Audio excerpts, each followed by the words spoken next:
すごく昔の思い出があって、まだ本当に抱っこされている時に、うちの母が私を抱いて、父が仕事から帰ってきたのを迎えに玄関まで走っていった時に、こう上から雪がこう降ってきたのが一番。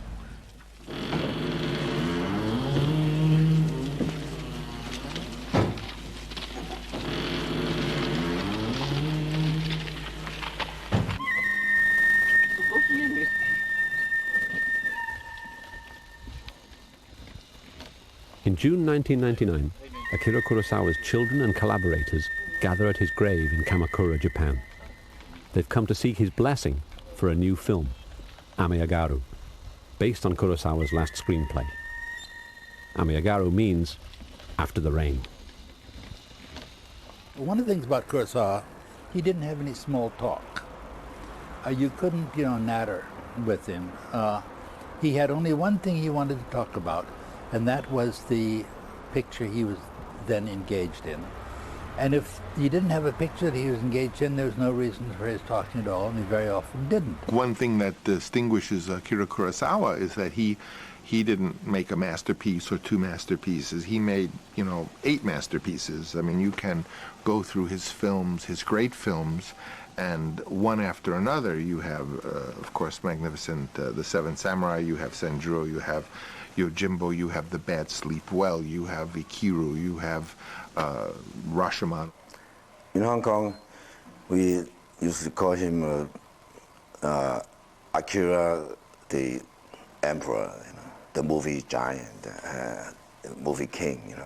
Kurosawa's movies and La Dolce Vita of Fellini are the things that push me, suck me into being a film director.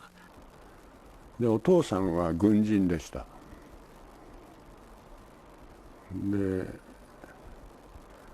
どちらかといえば中流階級の下でした。Kurosawa was born in Tokyo in 1910. His father was a military academy teacher who sent him to calligraphy and fencing schools. His father was also a film fanatic who took Akira and his older brother Heigo to see hundreds of silent films. Kurosawa recalled seeing at least 100, including The Cabinet of Dr. Caligari, Fritz Lang's Metropolis, Buñuel's and Chenin d'Alou, and the early westerns of John Ford. There was an extraordinary moment when there was an earthquake, and the Koreans were made to pay for it. For some inexplicable reason, the local population blamed this terrible earthquake upon these people, and they committed the most barbaric acts. And Kurosawa didn't want to look, and his brother said, "You must look, because if you don't look, you'll be more frightened than if you look." 自分とは本当にネガとポジみたいに正反対の性格で、ただとってもいろいろなことを具体的に教えてもらったので、すごく感謝してるというようなことを言ってましたね。で2人でもっていい映画だって聞いてシナリオを読んで映画を見に行くと、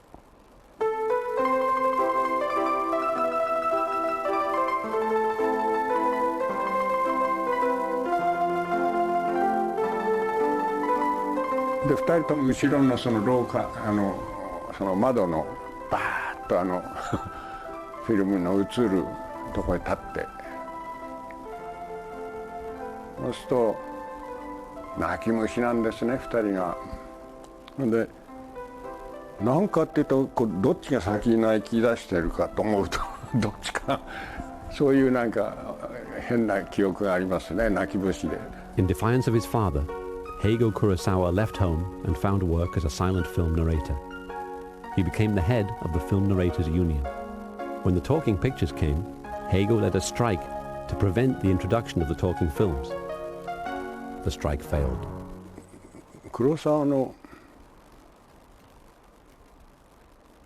兄さんっていうのが、もうこれは大勢が知ってますから僕も喋っちゃっていいと思うんですが、兄さんっていう人が熱海の芸者と心中して2人とも死んじゃって、それのせいか黒沢の一家は黒沢っていう人間をすごく大事に考えてました。たった一人の残った長男ですから大事に考えて。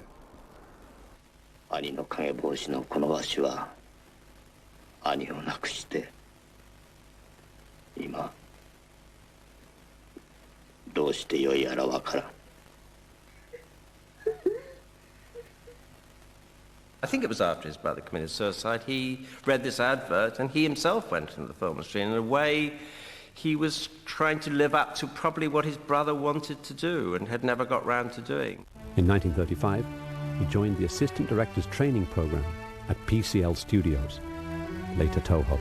He rose through the ranks from third to first assistant and asked the studio if he could direct his own picture, Sanshiro Sugata. The story of a young judo student and his mentor, it was popular in Japan, but unseen abroad. 時々有名になってきてからは多少そのまだ助監督ではあるあれは監督になってからかな。やっぱり監督になってから時々そういうシステムで我々はこう一番席の後ろで見てたのが時々名前知ってるやつが出てきたんですね。まあ有名になってきてでよくそういう連中がふっと振り返って二人に見られるんだ。これ恥ずかしくてね二人が泣いてんのが大きなのっぽが、ボロボロ泣いてて。うちの母とは、一番美しくっていう映画があるんですけれどもその時に知り合ってで、それからすぐ結婚したわけなんですけどすごいカラッとした元気のいい母でそこが多分気に入って結婚したんだと思うんですけどもその結婚したいきさつっていうのがうちの母から聞いたのとうちの父が自伝で書いたのとでまた第三者から聞いたのと全部違うんですよね。羅生門みたいでもう藪の中だねって言ってよくみんなで笑ってるんですけども日本人は恥ずかしがり屋なんでね。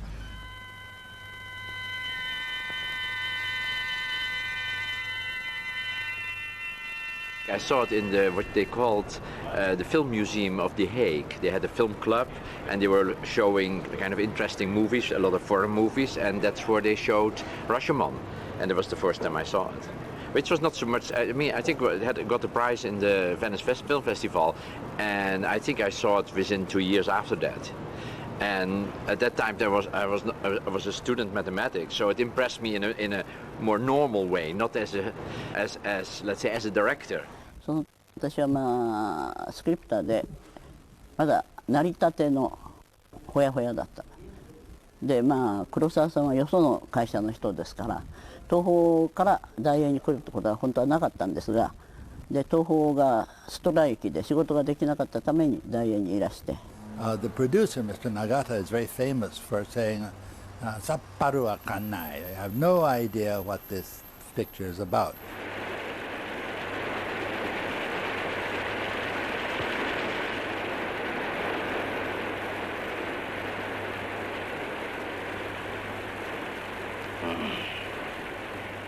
However, there was no talk of its going abroad, except that it had been seen by the woman who ran Uniitalia Film here now, and she was looking at things to go to Venice, and she said, "But this film is unnatural."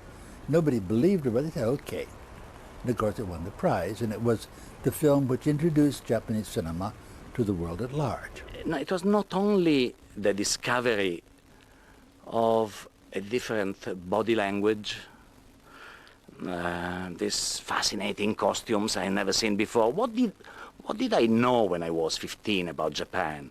Just what I learned through the American war movies, the baddies. The beauty of these 4 stories in Rashomon, especially the wonderful camera moves that you have in the second part when the woman tells her story and she sits there in front when the camera is dwelling slowly around her and goes back around her and goes to, and then the man is continuously her husband is cut like a shot, like steady shot, and she's always moving like this and like that, and later with the knife. I mean, it's so magnificent. It's so, some of the camera moves are so precise and so psychological. You know, they emphasize the character of the woman in such a magnificent way, slowly building up to the point that she might have killed him, which we don't know, of course. I mean, it's superb filmmaking, and there's nearly no example in the whole film industry where you can point out something so splendid. When he made his speech of acceptance, Kurosawa said that he was very pleased, of course, the honor and all, but that he wished it had been a film about contemporary Japanese life. There he's showing his civic side, where he indeed was very concerned about contemporary Japanese life, as he would show in later films such as Ikiru and so forth that he then made. Ikiru is the story of a bureaucrat called Watanabe, played by Takashi Shimura, later the leader of the Seven Samurai. When Watanabe discovers he has cancer, he sets out to perform one worthwhile act before he dies. He knew how human animals can be low, how many flaws he has, or shortcomings. He accepted it's this human animal as it is, without idealizing him. That's why he is a classic, because it's always multi-dimensional and acceptance of evil, because evil is created by nature as well. だってこっちは腹が立たないんですか？こんなに踏みつけにされて。いや、わしは人を憎んでなんかいられない。わしにはそんな暇はない。His hero is always the care about the people, you know, and even sacrifice himself for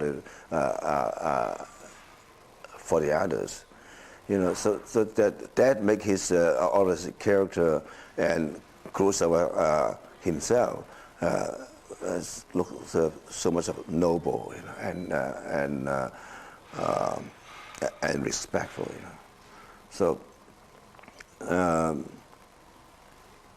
and I did try to do the same thing, but it's hard because Kurosawa is Kurosawa. You know, you can take away from his technique, but you could never take away from his soul. You know? Kurosawa didn't shoot one film. He shot so many different films. He could shoot samurai drama. He could shoot commercial movie. Could adapt Gorky or Dostoevsky. He was multifaceted and fearless.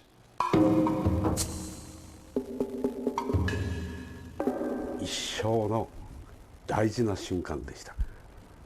それは私は劇団俳優座っていうところにいまして、舞台シェイクスピアとかああいうことをやりたいと思って入ってたんですけども、その時七人の侍のオーディションがありまして、どうせ僕はオーディションっていうのはほら羊の品評会みたいなもんでしょ。ですからね、俺羊じゃないから山犬だからって言って隣のパチンコ屋行ってゲームやってて、もう終わったと思って帰ってきたら、そしたらトイレ入ったら隣で大きな人が、見慣れない男がおしっこしてた。お互いにじろっとこう見まして、そして慌てて目をそらしたんですが、これが初対面で黒沢さんはそのことをいつまでも覚えてました。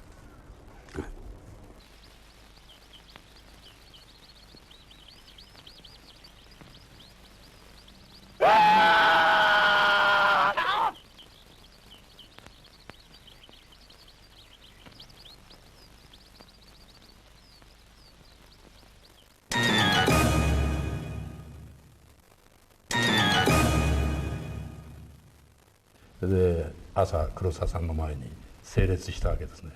で僕に「君が一番早く歩け」と。それは物語知ってる方はご存知だろうと思いますけど、百姓さんがお百姓さんが村を自衛するために浪人を探してるわけですね。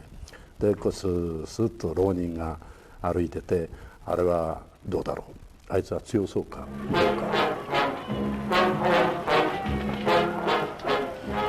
で大体朝9時に始まりまして、で僕は歩き出したんですね。そしたらなんだその歩き方はと、武士の浪人の歩き方じゃないと。で僕まだ19歳でしたから、かつらつけたり刀刺したりそういうことは一切未経験だったもんですから、侍の格好をして歩くのが全然できなかったんですね。それで9時開始で結局当時の300人ぐらいの群衆、それから主役の7人を待たせてですね、OK が出たのは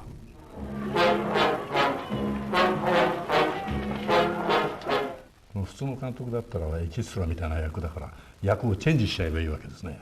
それを9時から約6時間ぐらい名もない俳優の卵にダメ出したわけですから。 It was the first time that I had gotten this date with a sort of a not too difficult girl to school, so I looked for the longest film that was showing at the time.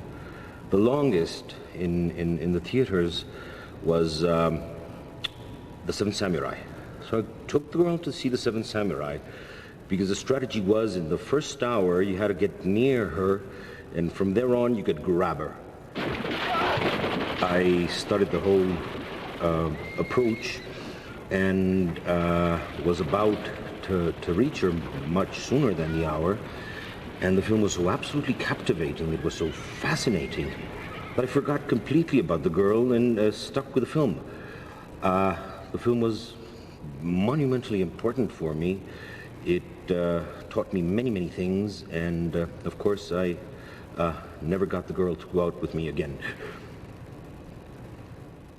Even with this action film, the morality came strikingly through. It was like a samurai sword. It just said, human beings are really curious individuals. I want to look into their dark hearts and find what's in there, and I will not turn away. That was the key. In his films, as you take his films, you see, there's always someone is drawing. Plans, it's always plans.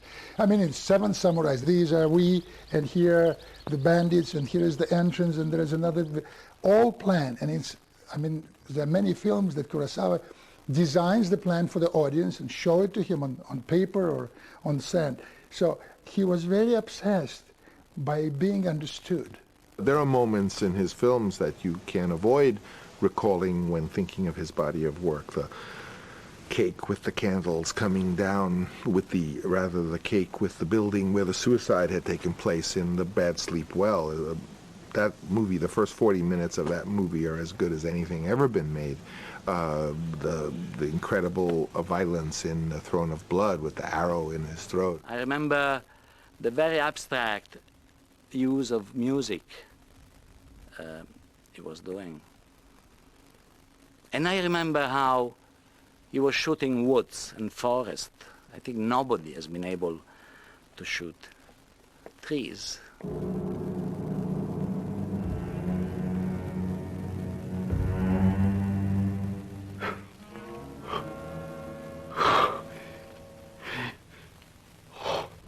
Aれはね、本当に危険を伴って難しい撮影だったんですね。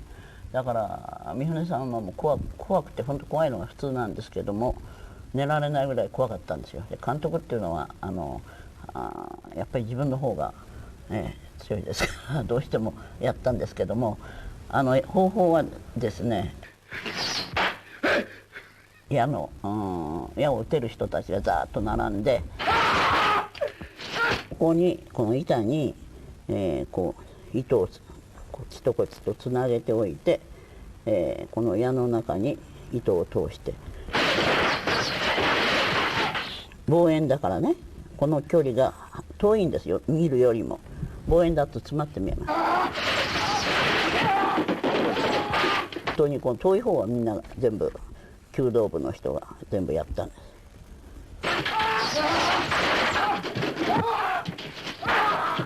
なんて見えないようなこう糸で。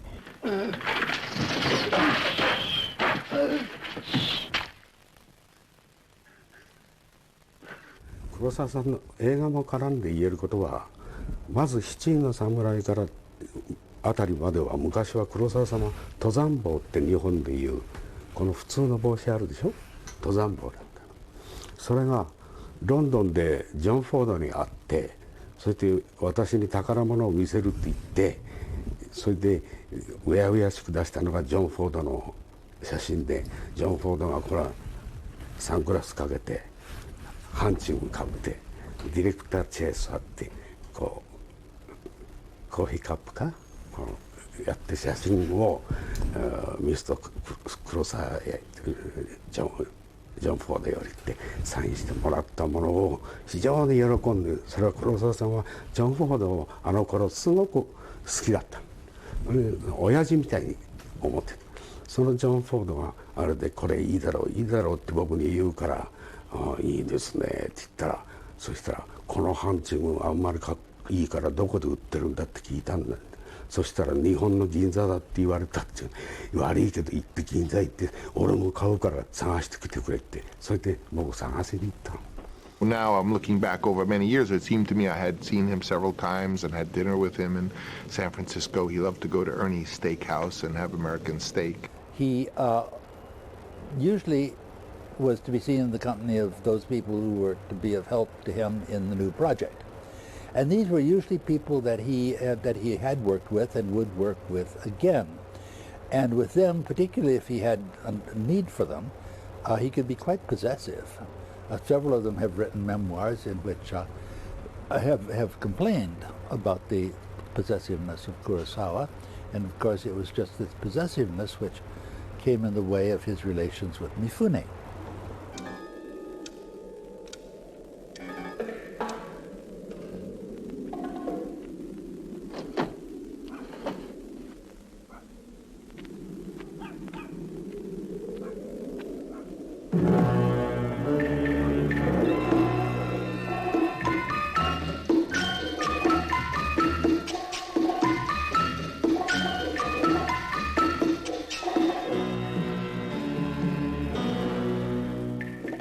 確か用心棒の頃ですか、大体紛争テストに2週間、それからメイキャップテスト、用心棒の時はメイキャップなしで行ったんですけれども、やっぱり一目で初めて出てきた時にこの役はどういう役なのかって印象づける。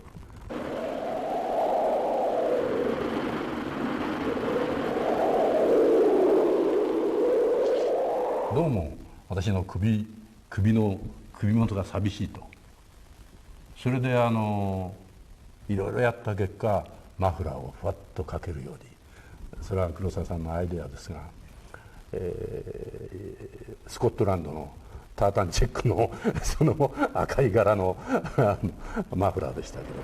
ああ、面白いもん見せてるか。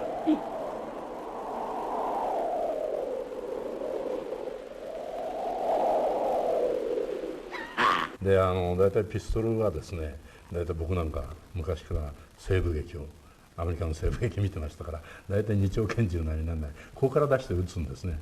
それを懐でしてですね、ここから出すと目とピストルのがすごい近いわけですよ。その時にどうしても撃つと目がパチッとするんですね。それするなという厳しい注文が出まして、これは非常に難しかったですね。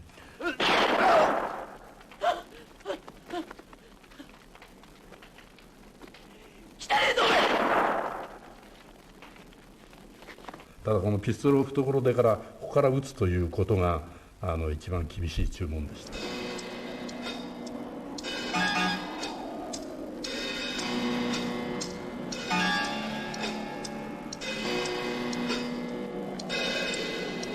あんまりこっちに来るんじゃねえ。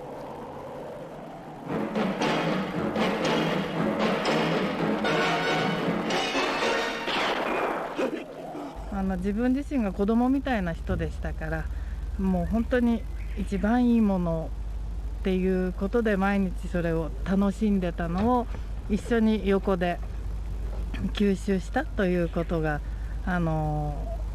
結果的にはそうだったんだと思いますね。でも一切そういう小難しい普通のお父さんがこれはこうなんだよ、こういうことはしちゃいけないっていうようなお説教は一度もされたことないですね。心配するな。腕を刺したぐらいでは大した罪にはならん。いや、これは事故だ。亭主が酒に狂って包丁を振り回した。それを取り上げようとして揉み合ってるうちに誤って刺した。いや、それに違いない。こういう例は世間にはよくある。He does it so brilliantly in Redbeard, but it's also a kind of anger that you feel that Kurosawa carried against bureaucrats. I mean, I think that, and it's a kind of anger that I think you can feel in Japanese people, that they are trapped in this kind of class system. They're trapped in a kind of, so that the stillness can be enforced, and you always feel that if they snap, they will really go crazy.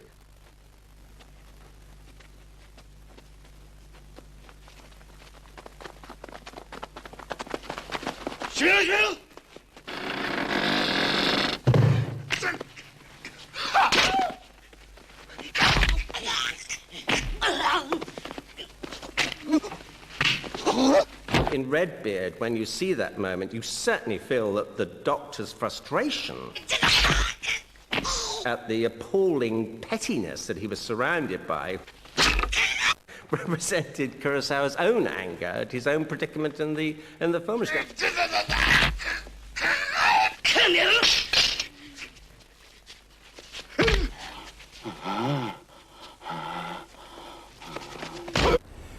About that unhappy chapter called Tora Tora Tora in Kurosawa's life, it began with his being approached with the idea of contributing to a cooperative picture where half the money would be Japanese and half the money would be American. The incredible attack on Pearl Harbor, as told from both the United States and Japanese sides. These co-productions never add up to anything, any place, and so this also, the idea was sort of soon dropped, and it became an American-financed project in which Kurosawa would play a part. Once two nations made war. Today they have collaborated to make a motion picture of unequaled magnitude and importance. He wanted to make certain that if it's going to be dually directed, as it was intended to be, then he'd have somebody of his own caliber. The most spectacular film ever made. He understood, rightly or wrongly, that David Lean was going to be his opposite number. And so the first thing that happened in this process of disillusion, which is the production history of this particular picture, is that he discovered it wasn't. It was a perfectly good director, Richard Fleischer. Does anybody trust anybody anymore? It didn't have quite the bon ton that the Kurosawa thinks he had been led to expect. Report it to headquarters, damn it! How, sir? We haven't got a telephone, sir. There's a gasoline station about a mile down the road. They must have a phone. So that was the first problem. Another problem was that the 20th Century Fox executives treated him like a Hollywood director, which means like shit. Damn it, why can't Washington give us the full inside story? And then they realized that, you know, this man, you don't do that in Japan, and you don't behave that way. You shouldn't behave that way to anybody, but you can't behave that way here. Then they changed their tune, and they treated him extraordinarily fairly, I must say. They gave him everything he wanted, but the damage was done.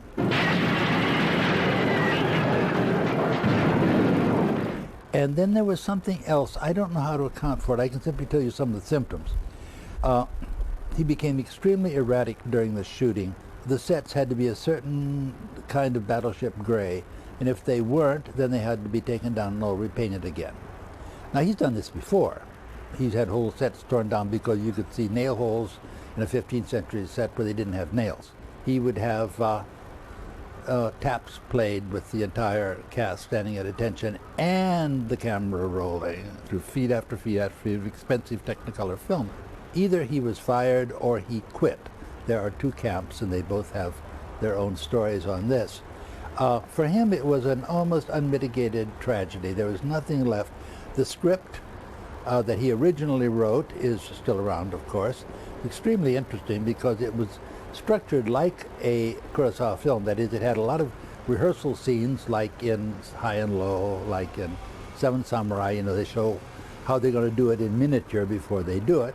And he used the sort of the mock tryout. None of the footage that Kurosawa shot was actually used in the picture. There's nothing there. The sun came up, the bombs came down, and the world came apart. We started to drink, and he was a good drinker, very good drinker. He said something about Lenin. He said that Lenin is such a great man, and he really thinks that Lenin brought Russia to, its glory, something like that. Being in Russia for a long time, I started to argue with him, and I didn't understand that it was completely unacceptable in this society to argue with a master. There was dead silence. Kurosawa gets silent a little more, put some vodka and start to swear me. Very bad words in English, but not in English. There was a translator who translated. He even stopped for a while just because he had to find some proper word because it was really obscene. He was swearing at me, saying that I don't understand anything. And I said, you didn't live in Russia. I lived in Russia most of my time. I know what is communism. And I disagree with him, and I think Lenin is a killer. So Kurosawa was, he didn't behave like a Japanese, because Japanese never show their anger. He showed his anger. He was cutting this fish. He was getting little tipsy as well. Cutting the fish with a knife like he's chopping my head off. That is the kind of frustration which you see in Redbeard, I think. It's just sheer anger, and it's done with such blackness. Some of the humour. If Kurosawa had that kind of humour, I think he'd have been probably his own in himself and hadn't taken things quite so seriously, then he would never have attempted suicide, for example. Dodetsuka Den had flopped both critically and financially, and the next thing he did was he sliced himself. How many times with that razor? I don't know. But he sliced himself to the extent, without killing himself, to the extent that one recognized this is not suicide, this is a call for help.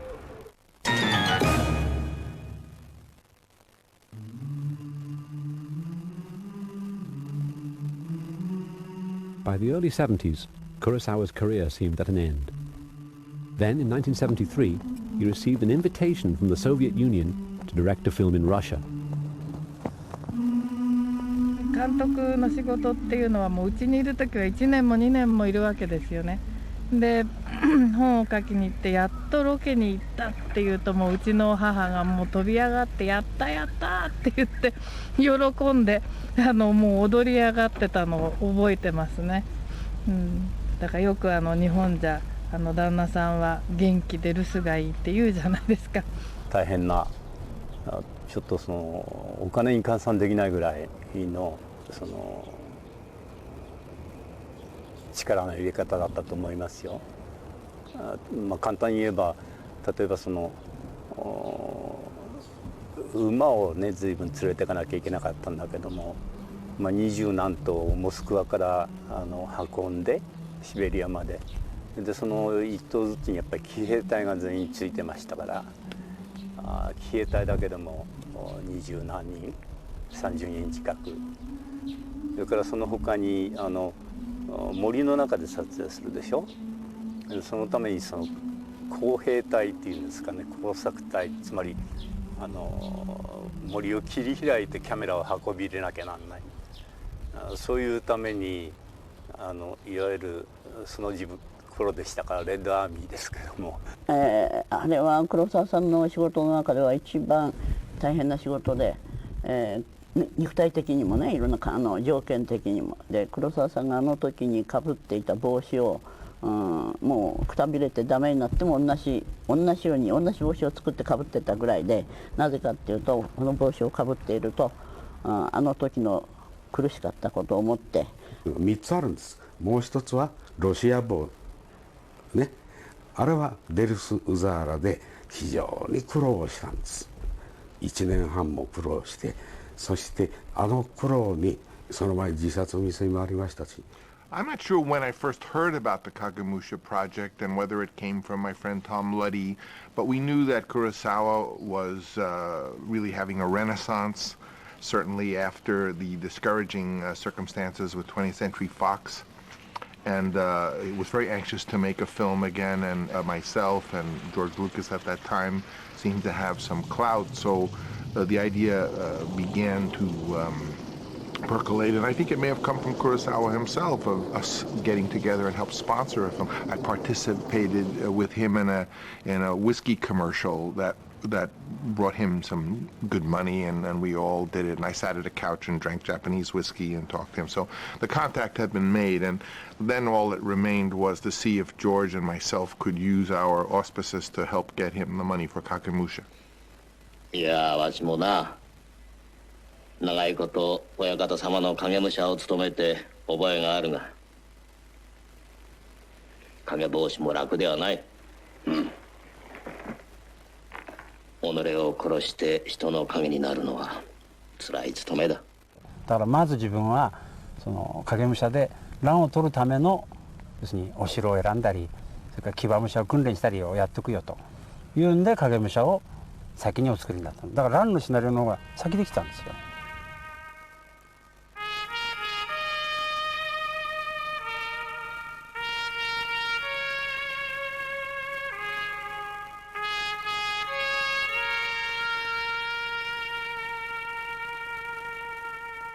All his films come from his own life. They're not a virtual life. These are not from other films. And all the bodies in Kagemusha and Ran, those great mounds of dead bodies, he saw when he was 13, when his brother, in the earthquake, when they took it out on the Koreans. 例えばランの場合はですね、これシェイクスピアの、リア王を元にして日本の物語にしたわけですけれども、あれは一種の、骨肉の争いといいますか、そういう話なんで、そういう意味では人間指定という非常に虚無的な感じを持って作られたんだろうと。人間はなぜ親子なのに戦わなければならないか。一本の矢はたやすく折れる。だが束ねた三本の矢は折れん。たとえ太郎一人ではしのぎきれぬ大難が起ころうとも、兄弟三人力を合わせれば一文字家もこの国も安泰じゃ。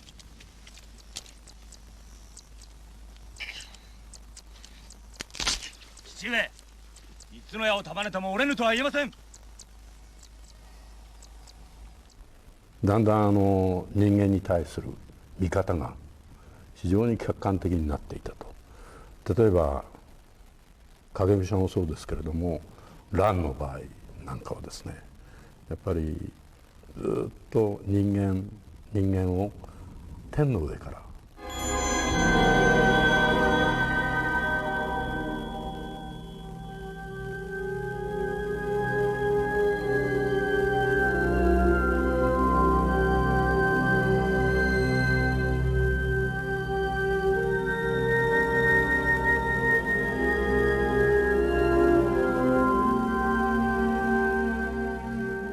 予算とかねいろんな悩みが出てきまして、黒澤さんに問題を提起しようとするわけですよ。そうすると「君大丈夫だ任せとけ」キャメラは3台だと思いますけどね、合戦の場面だと思うんですけど、場が200頭ぐらいですか。それから合戦する兵士が大体1000人ぐらいだったと思いますけどね。だからこれで記録を読むとね、280日間のシューティング、当時黒澤さん74歳ですからね、74歳すごいですよ。それでね200何十日間撮影やってんですよ。これを見ますと273日間制作をやっててね、フィルムが回ったのはなんと118日間回ってないんですよ。というのはその他の日にちは休みか待機か。だから晩年はもう脚本を書いている時からご自身の頭の中に絵コンテがあるんですよね。でその絵コンテを見せてもらうとすごく具体性があるんで、いわゆるキャメラマンとしてはやりやすかったですよね。ランっていうのは僕にとってはもう懐かしくも恐ろしくもただランを撮り終えた後は次にどんな仕事やってももう怖くない、プルーさせて怖くないというぐらいのね、ある意味での自信をねつけさせてくれた、黒沢の仕事が一緒にできたということも含めて、僕の映画人生にとっては非常にエポックメイキングな仕事だし、ある種の誇りでもあるというふうに思ってますけどね。Kurosawa never stopped writing. His last screenplay, Ameagaru, was completed by his assistant, Takashi Koizumi, seen here directing it. The film stars one of the featured players of Ran, Dreams and Madadayo, Akira Kurosawa. 昔どこだっけな、カンヌかな、黒沢先生に誰かがインタビューした時に、今回の映画でのメッセージはって誰かが質問した時に、メッセージをここでポンと言えるんだったら、それはプラカードに書いて持ってて映画なんか作りゃしないよって言ったのが非常に僕は印象的にこの脳裏に焼き付いているんですけどね。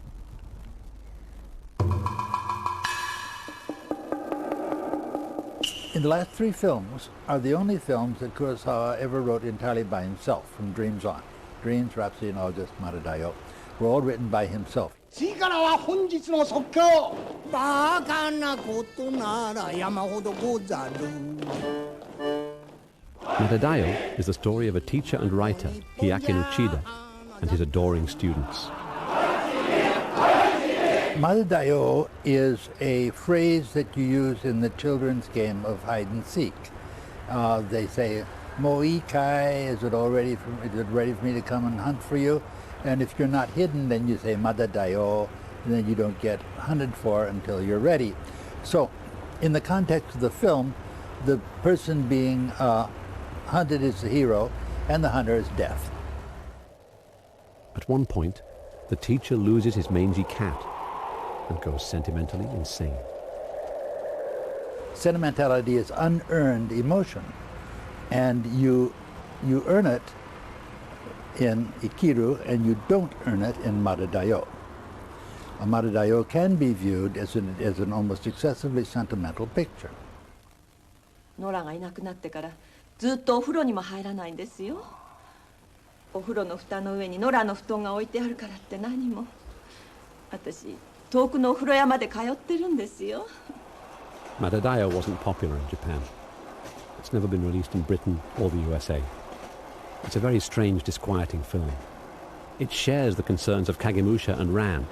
It's not sentimental.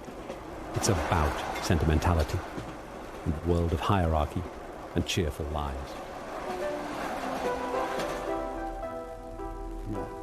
会社としてはもう僕を監督にする気持ちはどうも確固たるそういう気持ちはなかったようです。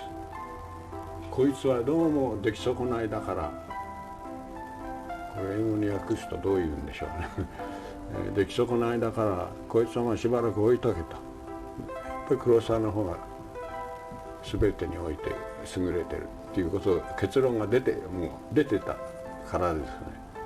なんか僕が随分なるほどと思うことが多いからそうひがまないで譲ってました。なるほどなって割が素直に。You know, for a while he was one of the four great living filmmakers: Kurosawa, Bergman, Fellini, and Stanley Kubrick. 要するに毎日ただコツコツと紙をめくるように少しずつやって作っていくものだと映画は。それの積み重ねがそれを一枚一枚めくることを大事にすることでいいものができるということをよくおっしゃってました。それは大事なことだと今思い出します。And the other thing that's great about Kurosawa's films is you come out and you're changed. You know, your spirit is renewed in a curious kind of way. You think, I will try and do better. The way he died is particularly tragic because if he didn't work, there wasn't any Kurosawa around. And he had, broken his leg and various things that happened to him, including old age. And there was no new picture. And to say that he pined away is stupid. But in a certain level, he did. He was unable to walk, really, and if you don't walk, you're not a director. He couldn't really get funding for what he wanted to do. He kept on writing, as we know. He has left 2 or 3 scripts, but he didn't have a future, and so I suppose that's why we don't have him anymore. 入れてあれの時にかぶってましたよ。僕はもうだから帽子とそして足の先は凍傷になって爪が死んでたんですよ。七人の侍の最後の戦いの時、雪の泥水の中に立ち通しだったんですから毎日。それがお亡くなりになるまで黒かった。それを僕は知ってるからみんな知りませんよ。それでそこへも花を乗せたんですけどね。その3つのパターンは映画にも響いてますよ。Whenever I start a new movie, I usually like to watch his film, and especially for the action sequence. Like when I made The Killer, I just keep repeating watching the Seven Samurai, the last action sequence. That's maybe why Kurosawa has been always the most liked Japanese director in the West, because he was able to create a bridge between Japanese cinema and Western cinema. I have, of course, 6, 7 of his movies at home on laser, and I put them up, mostly Rashomon and the Seven Samurai, sometimes Throne of Blood, and sometimes Ran. But it's just for me, I look at this as 2, 3 times a year, just to feel that film is art, because I've newly forgotten that.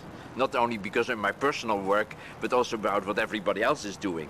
And so it's a very strong influence, like I look all the time at Even the Terrible, even at Vertigo, Hitchcock Vertigo, because then I feel, oh wow, that's why I wanted to be a filmmaker, and look what I'm doing now.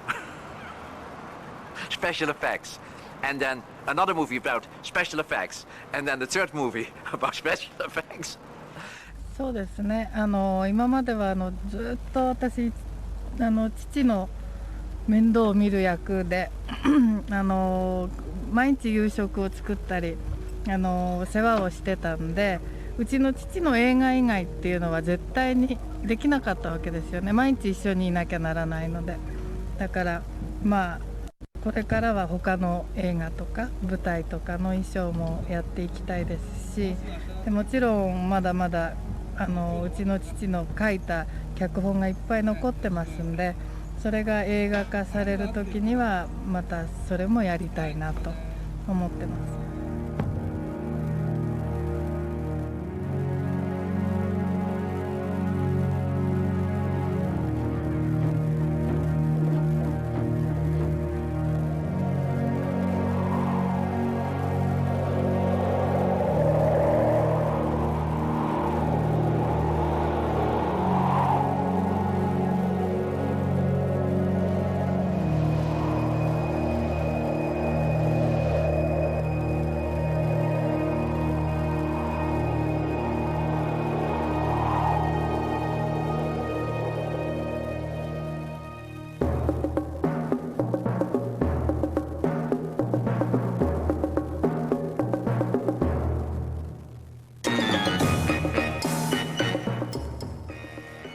Continues its Kurosawa season with a case of double identity. The film Kagemusha is at 1:10 this Christmas night.